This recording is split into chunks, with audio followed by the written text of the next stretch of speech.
পুরানো সময়ে একটি শহরে একজন গরিব লোক বাস করত, যার দুই ছেলে ছিল। একজনের নাম কাসিম এবং অন্যজনের নাম আলী বাবা। বাবার মৃত্যুর পর ৪০তম দিনের রীতিনীতি শেষ হলে কাসিম সমস্ত সম্পত্তির ওপর দখল নিয়ে নিল, কারণ আলী বাবা ছিল অপচয়ী এবং উচ্ছৃঙ্খল স্বভাবের। কাসিমের ভয় ছিল যে আলী বাবা সমস্ত সম্পত্তি নষ্ট করে ফেলবে। সম্পত্তি ভাগ হয়ে যাওয়ার পর দুই ভাই আলাদা থাকতে শুরু করল। কাসিম খুব পরিশ্রমী এবং সতর্ক ছিল। কিছুদিনের মধ্যেই সে তার অবস্থার উন্নতি করল এবং একজন ধনী ব্যবসায়ীর মেয়ের সঙ্গে বিয়ে করে আরামদায়ক জীবনযাপন শুরু করল। কাসিমের শ্বশুরও কিছুদিন পর মারা গেলেন। যেহেতু তার একমাত্র মেয়ে ছাড়া আর কোনো সন্তান ছিল না, তাই তার সমস্ত সম্পত্তিও কাসিমের দখলে চলে এলো। এখন কাসিম বড় বড় ব্যবসায়ীদের মধ্যে গণ্য হতে লাগল। আলী বাবা তার অলসতা এবং অপচয়ের কারণে খালি হাতে রয়ে গেল। তার বিয়ে হয়েছিল একটি গরিব পরিবারে এবং সেখান থেকেও তাকে কোনো সাহায্যের আশা ছিল না। যখন অবস্থা খুবই নাজুক হয়ে গেল, তখন আলী বাবা কাঠ বিক্রির কাজ শুরু করল। তার কাছে দুটো গাধা ছিল, যাদের সে প্রতিদিন জঙ্গলে নিয়ে যেত, কাঠ সংগ্রহ করত, গাধার পিঠে তুলে শহরে বিক্রি করত। এভাবে তার পেট ভরার জন্য কিছু টাকা জুটে যেত। একদিন আলী বাবা কাঠের খোঁজে অনেক দূর চলে গিয়েছিল। একদিকে ঘন জঙ্গল ছিল আর অন্যদিকে একটি ছোট পাহাড়। আলী বাবা কাঠ কাটছিল, এমন সময় সামনে থেকে কয়েকজন ঘোড়সওয়ার আসতে দেখা গেল। আলী বাবার সন্দেহ হলো যে এরা হয়তো ডাকাত এবং তার গাধাগুলো ছিনিয়ে নিতে পারে। তাই সে গাধাগুলোকে নিয়ে পাহাড়ের কাছে একটি গর্তে লুকিয়ে ফেলল, যেখানে তারা সহজেই লুকিয়ে থাকতে পারে। নিজে একটি বড় গাছের ওপর উঠে পাতার আড়ালে লুকিয়ে গেল। এমন সময় ঘোড়সওয়াররা ঠিক সেই গাছের নিচে এসে পৌঁছল, যেখানে আলী বাবা লুকিয়েছিল। তার অনুমান ঠিকই ছিল। আগত ঘোড়সওয়াররা ছিল দুষ্ট ডাকাত, যারা কোথাও থেকে লুটপাট করে প্রচুর মাল নিয়ে আসছিল। যখন আলী বাবা তাদের সেই গাছের নিচে বসে থাকতে দেখল, তখন ভয়ে কাঁপতে লাগল। তারা সেখানে এসে ঘোড়া থেকে নেমে সমস্ত মাল একত্র করে গাছের পাশে একটি পাথরের গুহায় লুকিয়ে রাখল। তারপর ডাকাতদের মধ্যে একজন বলল, খুল যা সিমসিম। সঙ্গে সঙ্গে পাথরের দরজা খুলে গেল এবং ডাকাতরা একে একে ভেতরে চলে গেল। তারপর দরজা বন্ধ হয়ে গেল। আলী বাবা হতবম্ব হয়ে বসে এই তামাশা দেখছিল। কিছুক্ষণ পর দরজা আবার খুলল এবং ডাকাতরা বেরিয়ে এসে ঘোড়ায় চড়ে যেদিক থেকে এসেছিল সেদিকে চলে গেল। যতক্ষণ তারা দৃষ্টিগোচর ছিল, আলী বাবা গাছের ওপরই বসে রইল। তারপর এই ভেবে যে এখন আর কোনো বিপদ নেই, সে গাছ থেকে নেমে এলো এবং গাধাগুলো নিয়ে ফিরে এলো।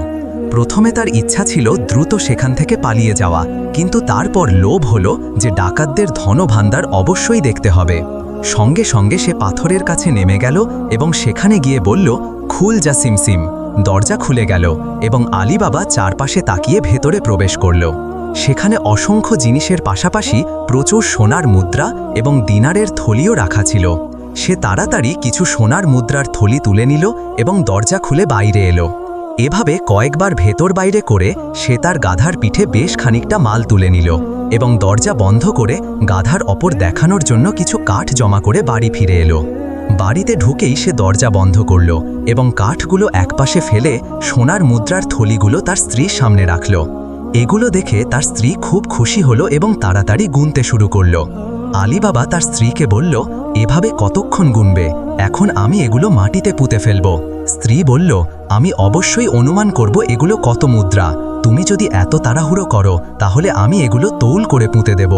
আলী বাবা বলল, কিন্তু এই কথা কারো কাছে জানাজানি হওয়া উচিত নয়। এমন করো, কাসিমের বাড়ি থেকে একটা দাড়িপাল্লা নিয়ে এসো, যার মাধ্যমে আমরা মুদ্রাগুলো গুনব না, ওজন করব। স্ত্রী উঠে দৌড়ে কাসিমের বাড়ি গেল এবং কাসিমের স্ত্রীকে বলল, বোন, তোমার দাড়িপাল্লাটা দাও। কাসিমের স্ত্রী অবাক হলো যে এদের খাওয়ার জন্য কিছু জোটে না, দাড়িপাল্লা দিয়ে কি করবে। তারপর এই উদ্দেশ্যে দাড়িপাল্লার তলায় একটু মোম লাগিয়ে দিল, যাতে যা কিছু তৌল করা হবে তা মোমের সাথে লেগে আসে এবং তাকে জানা যায় যে তারা কি তৌল করছে। তারপর দাড়িপাল্লা আলী বাবার স্ত্রীকে দিয়ে দিল। সে দাড়িপাল্লা নিয়ে তাড়াতাড়ি বাড়ি এলো এবং মুদ্রাগুলো তৌল করে পুঁতে ফেলল। তারপর দাড়িপাল্লা নিয়ে কাসিমের বাড়ি ফিরে গেল। কাসিমের স্ত্রী দাড়িপাল্লা দেখল, তাতে মোমের সাথে একটি সোনার মুদ্রা লেগেছিল। সে ভাবল, এদের কাছে এত সম্পদ কোথা থেকে এলো যা তারা তৌল করে রাখছে। ঈর্ষার আগুন তার বুকে জ্বলে উঠল এবং সে চিন্তায় পড়ে গেল। যখন কাশিম বাড়ি ফিরল তখন সে তাকে বলতে লাগল, তুমি তো নিজেকে বড় ধনী মনে করো, কিন্তু তোমার ভাই আলী বাবা তো তোমার চেয়েও বড় ধনী। সে সোনার মুদ্রা তৌল করে রাখছে। কাশিম হেসে বলল, কি বাজে কথা বলছো? সেই গরিবের খাওয়ার জন্য কিছু জোটে না, সোনার মুদ্রা কোথায় পাবে? কাশিমের স্ত্রী দাড়িপাল্লার পুরো ঘটনা শোনালো এবং দাড়িপাল্লার তলা দেখালো, যেখানে মোমের সাথে একটি মুদ্রা লেগেছিল। এটি দেখে কাশিম খুব অবাক হলো। তার মনে হলো এই মুদ্রা খুব পুরানো, সম্ভবত আলী বাবা কোনো গুপ্তধন পেয়েছে। তার নিজের সমৃদ্ধি সত্ত্বেও কাশিম লোভে পড়ল এবং ভোর হতেই আলী বাবার বাড়ি গিয়ে পুরো ঘটনা জিজ্ঞাসা করল। সে জোর দিয়ে বলল, তুমিও আমাকে গুপ্তধনের ঠিকানা বলো, নইলে আমি এখনই শহরের কোতোয়ালকে জানাবো এবং এই সম্পদের সাথে তোমার বাড়িও জব্দ হবে। হয়তো চুরির অভিযোগে তোমার হাতও কেটে ফেলা হবে। আলী বাবা ভয় পেয়ে ভাইকে পুরো ঘটনা বলে দিল এবং দরজা খোলার মন্ত্রটিও শিখিয়ে দিল। কাশিম বাড়ি ফিরে এলো এবং সঙ্গে সঙ্গে কয়েকটি খচ্চর নিয়ে সেই রাতেই গুপ্তধনের উদ্দেশ্যে রওনা হলো। আলী বাবার বর্ণনা অনুযায়ী সে পাথরের কাছে পৌঁছল এবং খুল যা সিমসিম বলতেই দরজা খুলে গেল। কাশিম ভেতরে গিয়ে দরজার কাছে মুদ্রার থলিগুলো জমা করতে শুরু করল, যাতে সহজে বাইরে নিয়ে যাওয়া যায়। যখন সে তার সাধ্যমতো মুদ্রা সংগ্রহ করল তখন দরজা খোলার ইচ্ছা করল, কিন্তু দুর্ভাগ্যবশত সে খুল যা সিমসিম শব্দগুলো ভুলে গেল। সে অনেক চেষ্টা করল, কিন্তু সেগুলো মনে পড়ল না। অবশেষে বাধ্য হয়ে একপাশে বসে চিন্তায় ডুবে গেল যে এখান থেকে জীবিত বের হওয়া এখন কঠিন। সে সেই সময়ের ওপর অভিশাপ দিতে লাগল যখন তার মনে লোভ জেগেছিল এবং সে এখানে এসেছিল। কিছুক্ষণ পর ঘোড়ার খুরের শব্দ এবং ঘোড়ার ডাক শুনতে পেল, যা থেকে সে অনুমান করল যে ডাকাতরা এসে গেছে। এই সময় তার অবস্থা খুব খারাপ ছিল। পালানোর জন্য এক পা ফেলারও সাহস তার মধ্যে ছিল না। এমন সময় বাইরে কেউ খুল যা সিমসিম বলল এবং দরজা খুলে গেল। ডাকাতরা ভেতরে এলো এবং দরজার কাছে মুদ্রার থলির স্তূপ দেখে খুব অবাক হলো যে এখানে কিভাবে কেউ এলো। তাদের মনে পড়ল বাইরে বাঁধা খচ্চরগুলোর কথা। এখন তাদের জন্য এটা বোঝা কঠিন ছিল না যে তাদের অনুপস্থিতিতে কেউ এখানে এসেছিল। তারা দরজায় থেমে ভেতরে তল্লাশি শুরু করল। কাশিমের জন্য সেখানে লুকানোর কোনো জায়গা ছিল না। অবশেষে সে ধরা পড়ল। ডাকাতদের সর্দার তরবারির একটি আঘাতেই তার গলা কেটে ফেলল এবং তার দেহ 4 টুকরো করে দরজার 4 কোণে ঝুলিয়ে দিল। তারপর মুদ্রার থলিগুলো সেখানে নিয়ে রাখল, যেখান থেকে সেগুলো তুলে নেওয়া হয়েছিল। এরপর ডাকাতরা ফিরে গেল। কাশিম যাওয়ার সময় তার স্ত্রীকে বলে গিয়েছিল যে সে দুপুরের মধ্যে ফিরে আসবে, কিন্তু দুপুরের সময় পেরিয়ে গেলেও কাশিম ফিরল না। তার স্ত্রী চিন্তায় পড়ে আলী বাবার কাছে এসে বলতে লাগলো, তোমার ভাই এখনো ফিরে আসেনি। আলী বাবা বলল, জায়গাটা দূরে, হয়তো আসতে দেরি হয়েছে, আরেকটু অপেক্ষা করো। এমনকি সন্ধ্যার সময়ও হয়ে গেল। সন্ধ্যার পর কাশিমের স্ত্রী আবার এসে বলল, এখনো ফিরে আসেনি। আলী বাবা বুঝল যে নিশ্চয়ই কিছু গোলমাল হয়েছে, কিন্তু সে তার স্ত্রীকে শুধু বলল, আমিও অবাক হয়েছি যে সে এখনো ফিরল না। হয়তো রাস্তায় কোনো সৈন্য তাকে আটকে দিয়েছে। যাই হোক, এখন কিছু জানা যাবে না, সকালে গিয়ে দেখব। কাশিমের স্ত্রী সারা রাত জেগে কাটালো, কিন্তু কাশিম ফিরল না। সকালে আলী বাবা তার ভাবিকে সান্ত্বনা দিয়ে গাধা নিয়ে জঙ্গলের দিকে রওনা হলো। গুহার কাছে পৌঁছে সে দেখল কাশিমের দেহের টুকরো ঝুলছে। সে পরিস্থিতি বুঝে গেল। দেহের টুকরোগুলো গাধার পিঠে তুলে নিল। তারপর গুপ্তধনের দরজা খুলে ভেতর থেকে সম্পদ খচ্চরে তুলে জঙ্গলে নিয়ে এলো এবং ওপরে কিছু কাঠ চাপিয়ে ফিরে এলো। সম্পদ বোঝাই গাধা নিজের বাড়িতে রেখে কাশিমের দেহ বোঝাই গাধা তার বাড়িতে নিয়ে এলো। দেহ নামিয়ে কাশিমের স্ত্রীকে পুরো ঘটনা বলল এবং তাকে সান্ত্বনা দিয়ে বলল, যা হওয়ার তা হয়ে গেছে, এখন ধৈর্য ছাড়া আর কোনো উপায় নেই। আমি সারা জীবন তোমার দেখাশোনা করব। আপাতত তার কাফন দাফনের ব্যবস্থা করতে হবে। যদি এই রহস্য ফাঁস হয় তাহলে আমাদের ওপর বিপদ আসবে। কাশিমের একজন নৌকরানী ছিল যার নাম মর্জিনা। মর্জিনা দেহটি খাটে রেখে চাদর দিয়ে ঢেকে দিল। তারপর বাইরে গিয়ে একজন ওষুধ বিক্রেতার কাছ থেকে এমন ওষুধ কিনল যা গুরুতর অসুস্থদের দেওয়া হয়। কাঁদতে কাঁদতে বলল, আমার মালিক খুব অসুস্থ, আল্লাহই ভালো জানেন তিনি বাঁচবেন কিনা। বাড়ি ফিরে এসে কয়েক ঘন্টা পর আবার একই ধরনের ওষুধ কিনে আনলো। এভাবে 2 দিন ধরে সে ওষুধ আনতে লাগলো। আলী বাবাও তার পরিচিতদের বলতে লাগলো, আমার ভাই কাশিম খুব অসুস্থ। দ্বিতীয় দিন মর্জিনা একজন বৃদ্ধ এবং সম্মানিত দর্জির কাছে গেল। তাকে 4টি সোনার মুদ্রা দিয়ে বলল, আমার জন্য কাফন সেলাই করে দাও, তবে শর্ত হলো তোমার চোখে পট্টি বেঁধে আমি তোমাকে বাড়িতে নিয়ে যাব। প্রথমে দর্জি অস্বীকার করতে চাইল, কিন্তু 4টি মুদ্রার লোভ কম ছিল না। সে রাজি হলো। মর্জিনা তার চোখে পট্টি বেঁধে বাড়িতে নিয়ে এলো এবং কাশিমের দেহ দেখিয়ে বলল, এমন জামা তৈরি করো যাতে এই টুকরোগুলো পুরোপুরি ঠিকঠাক থাকে, আর একটি সাধারণ কাফন সেলাই করে দাও। যদি কাজ আমার পছন্দ হয় তবে যত মুদ্রা দিয়েছি তত আরও দেব। মুস্তফা নামের সেই দর্জি এমন ভয়াবহ পরিস্থিতিতে কাফন সেলাই করল। সে খুব ভয় পেয়েছিল, কিন্তু লোভ এত বড় ছিল যে সে তা প্রতিহত করতে পারল না। সে তাড়াতাড়ি প্রথমে টুকরোগুলো একটি থলিতে বন্ধ করল এবং এমনভাবে ভরল যে দেহের টুকরো। তারপর সাধারণ কাফন তৈরি করে দিল। কাজ শেষ হলে মর্জিনা তার চোখে পট্টি বেঁধে তাকে বাড়িতে পৌঁছে দিল। যখন সব প্রস্তুতি সম্পন্ন হলো তখন কাশিমের বাড়ি থেকে কান্নার শব্দ উঠিল। আলী বাবাও ভেতরে বসে কাঁদতে কাঁদতে ভাইয়ের বাড়িতে এলো। সকাল পর্যন্ত এই খেলা চলল। পাড়ার কয়েকজন সহানুভূতি দেখাতে এসে সান্ত্বনা দিয়ে চলে গেল।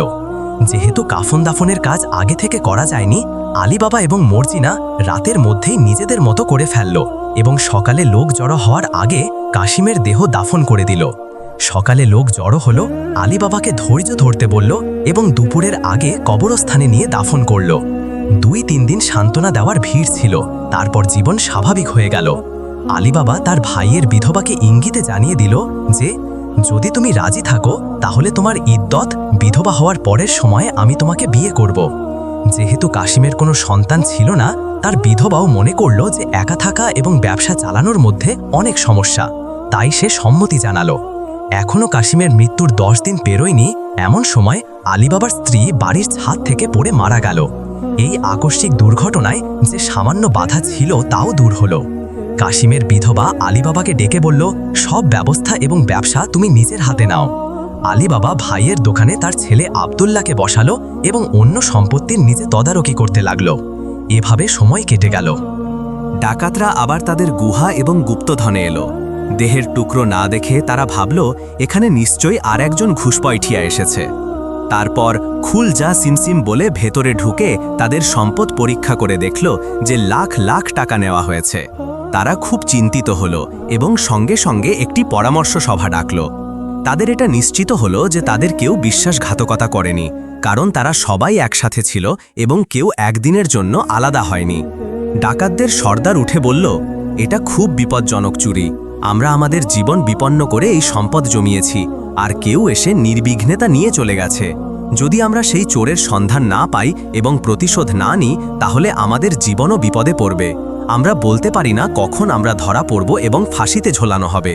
তোমরা 40 জন তরুণ এবং শক্তিশালী পুরুষ, বলো কে এই চোরের খোঁজ নেওয়ার দায়িত্ব নেবে?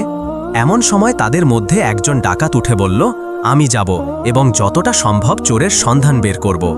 সর্দার তাকে প্রশংসা করল এবং প্রতিশ্রুতি দিল যে সফল হলে তাকে পুরস্কৃত করা হবে। ডাকাত তার ডেরা থেকে বেরিয়ে একজন সাধারণ নাগরিকের পোশাকে শহরে প্রবেশ করল। তার ধারণা ছিল যে সম্পদের বিষয়ে কিছু জানা অসম্ভব, তবে কাশিমের দেহের টুকরোর বিষয়ে হয়তো কিছু জানা যাবে। এটিই ছিল একমাত্র পথ যার মাধ্যমে সে সাফল্যের আশা করছিল। 2 দিন ধরে সে শহরে ঘুরল, কিন্তু কোথাও দেহের কোনো উল্লেখ শুনল না। এতে সে বুঝল যে চোর খুবই চালাক। 2 দিন ব্যর্থ হয়ে সে প্রায় হাল ছেড়ে দিয়েছিল এবং ফিরে গিয়ে বলার ইচ্ছা করল যে চোরের সন্ধান সম্ভব নয়। ফেরার আগে সে সকালে বাজারে এলো। সেখানে মুস্তফা নামের এক বৃদ্ধ দর্জি ছাড়া সব দোকান বন্ধ ছিল। সময় কাটানোর জন্য সে দোকানে গেল। মুস্তফা মোমবাতির আলোয় কিছু সেলাই করছিল। সে হেসে কথা শুরু করল, বাবা মাশাল্লাহ, এই বয়সেও তোমার দৃষ্টি খুব তীক্ষ্ণ। মুস্তফা তার প্রশংসায় খুশি হয়ে বলল, হ্যাঁ, আমি তো এর চেয়ে কম আলোয়ও সেলাই করতে পারি। কয়েকদিন আগে আমি এত কম আলোয় কাফন সেলাই করেছিলাম যে অন্য কেউ সুতোও ভালোভাবে দেখতে পারত না। তবে সেখান থেকে আমি প্রচুর পুরস্কার পেয়েছি। সে বলতে গিয়ে থেমে গেল। আমি কাটা দেহের কথা বলছিলাম। তারপর বলল, আমার তাতে কি? আমি তো বলছিলাম যে 800 টাকা নিয়ে আমি অন্ধকারেও কাফন সেলাই করেছি। কাটা দেহের কথা শুনে ডাকাত চমকে উঠল এবং ভাবল, সম্ভবত যার খোঁজে এসেছি তার সন্ধান এখান থেকেই পাওয়া যাবে। সে 2টি সোনার মুদ্রা মুস্তফার হাতে দিয়ে বলল, বাবা বলো সেই দেহের কি ছিল? মুদ্রা দেখে কথা বলতে রাজি হলো এবং উৎসাহের সাথে বলল, যে দেহের কথা বলছি তা 4 টুকরোই বিভক্ত ছিল। আমি এমনভাবে থলিতে বন্ধ করেছি যে ওঠানোর সময় বোঝা যায় কাফনের ভেতর দেহের টুকরো রাখা। ডাকাত বুঝল যে সে তার লক্ষ্যের কাছাকাছি পৌঁছে গেছে। সে মুস্তফাকে বলল, তুমি কি আমাকে সেই বাড়ি দেখাতে পারো যেখানে তুমি কাফন সেলাই করেছিলে? যদি তুমি তা পারো আমি আর একটি মুদ্রা দেব। মুস্তফা হতাশভাবে মাথা নেড়ে বলল, দুঃখের বিষয়, আমি সেই বাড়ি দেখাতে পারবো না, কারণ আমাকে চোখে পট্টি বেঁধে নিয়ে যাওয়া হয়েছিল। ডাকাত পরামর্শ দিল, আমি তোমার চোখে পট্টি বাঁধব, তুমি সেই দিনের মতো হাঁটার চেষ্টা করো। এভাবে যদি কিছু সাফল্যের আশা দেখা যায় তবে আমি তোমাকে আরও দেব। মুস্তফা রাজি হল। ডাকাত তার চোখে পট্টি বেঁধে সঙ্গে নিল। বৃদ্ধ মুস্তফা সাবধানে হাঁটতে শুরু করল এবং ডাকাতকে নিয়ে ঠিক কাশিমের বাড়ির সামনে গিয়ে দাঁড়ালো। তারপর বলল, আমি নিশ্চিতভাবে বলতে পারি আমি এর বেশি এগোইনি। ডাকাত সতর্কতার জন্য সেখানকার বাসিন্দাদের জিজ্ঞাসা করল, এখানে সম্প্রতি কোনো মৃত্যু হয়েছে? লোকেরা বলল, হ্যাঁ, কয়েকদিন আগে এই বাড়ির মালিক রাতে মারা গেছে এবং সকালে লোকেরা তাকে দাফন করেছে। ডাকাত নিশ্চিত হলো যে সে সঠিক জায়গায় পৌঁছেছে। সে কাশিমের বাড়িতে মাটি বা রূপো দিয়ে একটি সাধারণ নিশানা লাগিয়ে দিল। তারপর মুস্তফার চোখের পট্টি খুলে একটি মুদ্রা তার হাতে দিয়ে বিদায় নিল। ডাকাত সোজা তার ডেরায় পৌঁছে সর্দারকে বলল, আমি শত্রুর বাড়ি খুঁজে পেয়েছি। সবাই খুশি হলো এবং ঠিক করল যে সেই রাতেই বাড়িতে হামলা করা হবে। ডাকাত যখন বাড়িতে নিশানা লাগাচ্ছিল তখন মর্জিনা কোনো কাজে বাইরে গিয়েছিল। ফিরে এসে বাড়ির দরজায় সাদামাটির নিশানা দেখে অবাক হলো এবং কিছুক্ষণ ভাবল। তারপর বাড়ি থেকে একই ধরনের মাটির টুকরো নিয়ে পাড়ার সব দরজায় একই নিশানা লাগিয়ে দিল এবং নিশ্চিন্তে তার কাজে লেগে গেল। রাতে ডাকাতরা যখন তাদের সব সঙ্গী নিয়ে শহরে এলো এবং যে ডাকাত নিশানা লাগিয়েছিল তাকে নিয়ে পাড়ায় এলো, তখন তারা আলীবাবার বাড়ির কাছে পৌঁছল। কিন্তু তার বিস্ময়ের সীমা রইল না যখন দেখল সেই এলাকার প্রতিটি বাড়িতে তার লাগানো নিশানা রয়েছে। এই ব্যর্থতায় ডাকাত লজ্জিত হল এবং সর্দারকে বলল, আমি একজন দর্জির সাহায্যে বড় কষ্টে বাড়িটি খুঁজেছিলাম এবং এই ধরনের নিশানা লাগিয়েছিলাম। মনে হচ্ছে আমাদের চোর খুবই চালাক এবং আমাদের প্রতিটি চাল তার মনে ধরা পড়ছে। সব ডাকাত ব্যর্থ হয়ে ফিরে গেল এবং ডেরায় পৌঁছে খুব বিরক্ত হল। সর্দার বলল, যদি আমাদের এই বোকামি চলতে থাকে তাহলে সেই দিন দূরে নয় যখন আমাদের সমস্ত সম্পদ ধ্বংস হবে এবং আমরা সর্বসমক্ষে ফাঁসিতে ঝোলানো হব। আশ্চর্যের বিষয়, 40 জন বিখ্যাত ডাকাত মিলে একজন চোরকে খুঁজে বের করতে পারছে না। সবাই হতবম্ব হয়ে ভাবছিল কি করা যায়। অবশেষে আরেকজন ডাকাত বলল, আমি যাব এবং যতটা সম্ভব সন্ধান বের করব। সে তার সঙ্গীদের নিয়ে শহরে এলো এবং কাপড় সেলাইয়ের অজুহাতে মুস্তফা দর্জির সাথে সম্পর্ক গড়ল। তাকে একদিন 10 টাকা দিয়ে প্রস্তুত করল যে সে চোখে পট্টি বেঁধে তাকে সেই বাড়িতে নিয়ে যাবে। মুস্তফা তাকে কাশিমের বাড়িতে নিয়ে গেল। ডাকাত নিশ্চিত হওয়ার পর যে কেউ তাকে দেখছে না, দরজার এমন এক কোণে নিশানা লাগাল যেখানে খুব কম লোকের নজর পড়ে। তারপর মুস্তফার চোখে পট্টি বেঁধে তার দোকানে ফিরিয়ে দিল এবং নিজে তার দলে ফিরে বলল, আমি বাড়ি খুঁজে পেয়েছি, আজ রাতে এই ঝামেলা চিরতরে মিটিয়ে ফেলুন। মর্জিনা যখন থেকে বাড়িতে সাদা নিশানা দেখেছিল তখন থেকে তার মনে খটকা লেগেছিল। তাই সে যখনই বাইরে যেত বা ফিরত তখন বাড়ি এবং দরজাগুলো মনোযোগ দিয়ে দেখত। সেদিন সে বাড়ি থেকে বেরিয়ে প্রতিটি অংশ সাবধানে দেখল এবং ডাকাতের লাগানো নিশানা চোখে পড়ল। সে একই ধর্মের নিশানা সব দরজায় লাগিয়ে দিল এবং চুপচাপ তার কাজে লেগে গেল। রাতে ডাকাতরা পাড়ায় এসে প্রতিটি বাড়িতে একই নিশানা দেখে খুব অবাক হলো এবং বাধ্য হয়ে ব্যর্থ হয়ে ফিরে গেল। এই ব্যর্থতা এবং ক্ষতির কারণে তারা খুব ভয় পেল এবং তাদের অজানা শত্রুর প্রতি ভয় জন্মালো। ডেরায় ফিরে তারা পরামর্শ করল, কিন্তু কোনো কৌশল তাদের মাথায় এলো না। তখন ডাকাতদের সর্দার বলল, আমি নিজে যাব এবং কোনো না কোনো ব্যবস্থা করে আসব। সে মুস্তফা দর্জিকে খুঁজে বের করল এবং প্রথম কৌশল অনুযায়ী কাশিমের বাড়িতে পৌঁছল। সর্দার আশপাশের বাড়িগুলোর বিশেষ চিহ্ন এবং অবস্থান লক্ষ্য করল এবং নিশ্চিত হলো যে এখন সে এই বাড়ি ভুলবে না। কোনো নিশানা না লাগিয়ে সে তার সঙ্গীদের কাছে ঘিরে বলল, আমি বাড়ি দেখে এসেছি এবং আশা করি তোমাদের সবাইকে নিয়ে পৌঁছে যাব। এখন আমি যে কৌশল বলছি তা করো। সব ডাকাত বলল, সর্দার, আমরা সব সময় আপনার আদেশ মানি, এইবারও আপনি যা বলবেন তা পালন করব। সর্দার বলল, আমরা 40 জন, বাজারে গিয়ে 39টি তেলের বড় পিপে কিনে নাও যাতে একজন লোক সহজে বসতে পারে, আর একটিতে তেল ভরে নাও।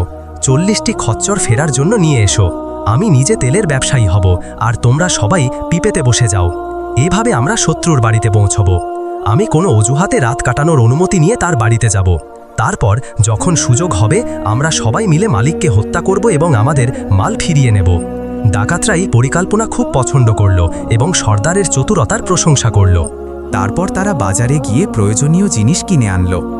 সন্ধ্যায় সর্দার সব ডাকাতকে তেলের পিপেতে বন্ধ করল এবং পিপের মুখে তেল লাগিয়ে দিল। তারপর খচ্চরে তুলে আলীবাবার বাড়ির দিকে রওনা হলো। রাস্তায় লোকজনের সাথে দরদাম করতে করতে এসে আলীবাবার কাছে পৌঁছল যখন রাত বেশ হয়ে গিয়েছিল। আলীবাবা তখন বাড়ির বাইরে টহল দিচ্ছিল। সর্দার তার কাছে গিয়ে সালাম দিল এবং বিনীতভাবে বলল, আমি দূর দেশের তেলের ব্যবসায়ী, রাস্তায় দেরি হওয়ায় এখানে রাতে পৌঁছেছি। যদি আপনি এক রাতের জন্য আপনার হাবেলিতে থাকার অনুমতি দেন তবে বড় উপকার হবে। আলীবাবা খুশি মনে রাজি হল এবং নৌকরদের নির্দেশ দিল যে তার থাকার উপযুক্ত ব্যবস্থা করো। সর্দার আলীবাবার নৌকরদের সাহায্যে পিপেগুলো নামিয়ে একপাশে রাখল, খচ্চরগুলো আস্তাবলে বেঁধে তাদের জন্য ঘাসের ব্যবস্থা করল। তারপর আলীবাবার কাছে এসে তার প্রতি অশেষ কৃতজ্ঞতা প্রকাশ করল। ঘুমানোর সময় আলীবাবা মর্জিনাকে নির্দেশ দিল, এরা আমাদের অতিথি, এদের প্রয়োজনের খেয়াল রাখো। আমি ভোরে স্নান করব, আমার জন্য গরম পানি, কাপড় এবং ঝোল প্রস্তুত রাখো। মর্জিনা বলল ঠিক আছে এবং চলে গেল। আলীবাবা তার ঘরে গিয়ে শুয়ে পড়ল।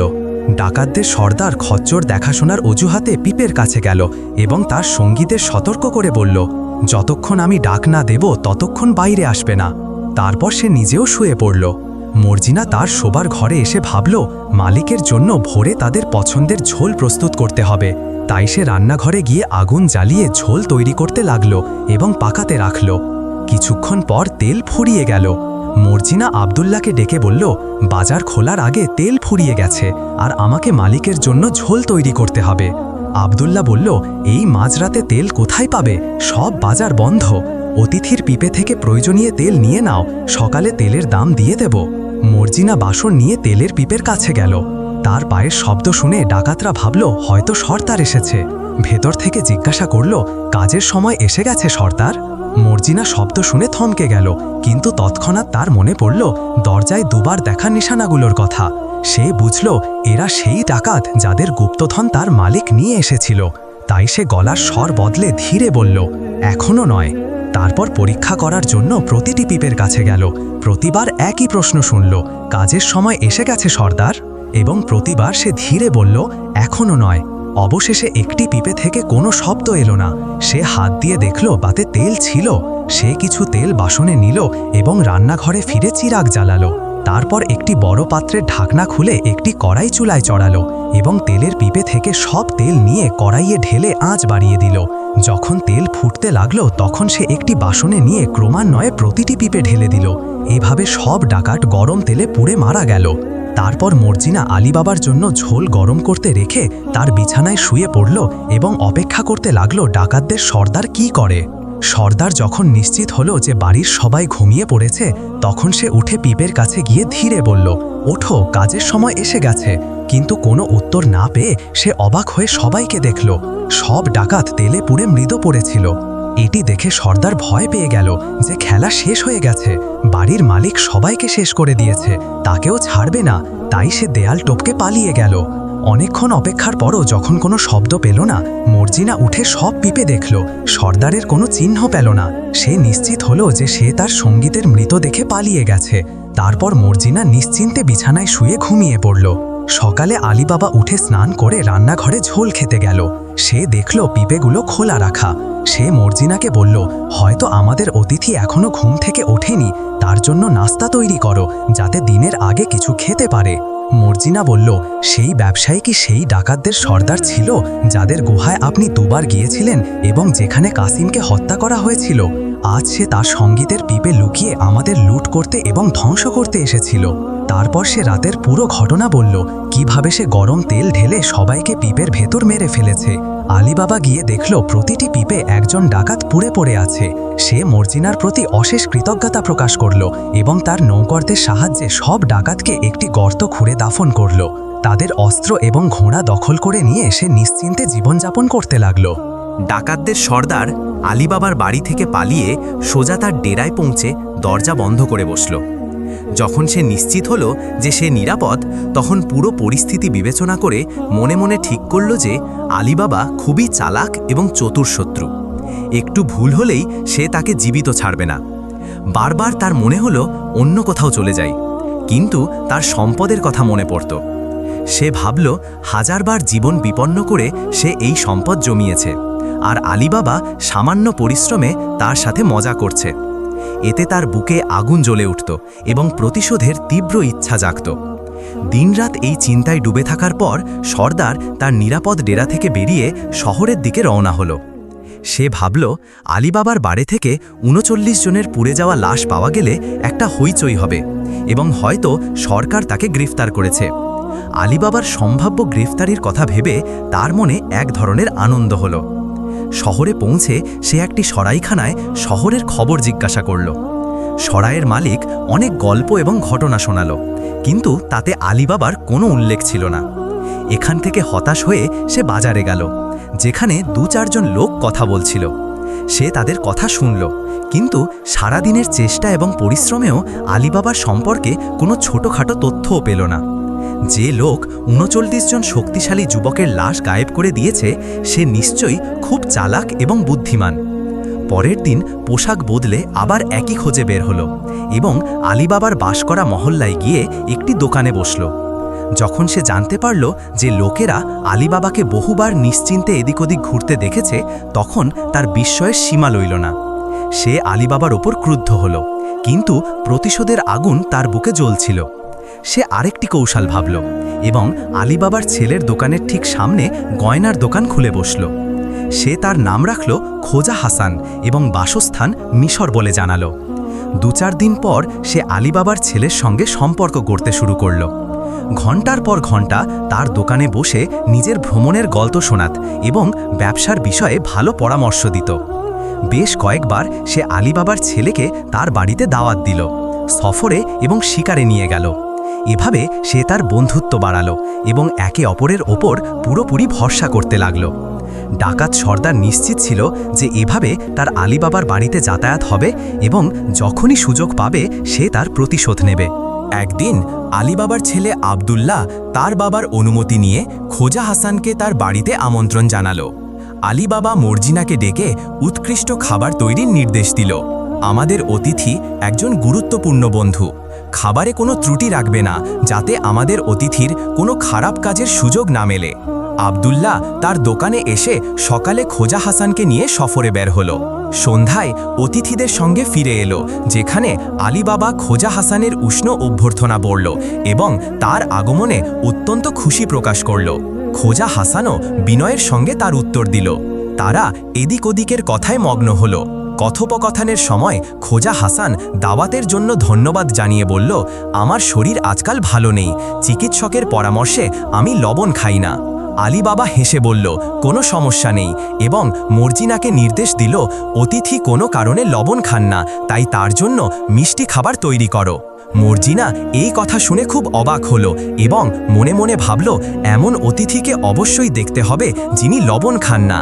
তাই সে একটি অজুহাতে আলীবাবার কাছে এলো এবং খোজা হাসানকে দেখে চিনে ফেলল যে এই তো সেই ডাকাতদের সর্দার, যে আগে তেলের ব্যবসায় সেজে এসেছিল এবং সম্ভবত মালিকের কাছ থেকে প্রতিশোধ নিতে এসেছে।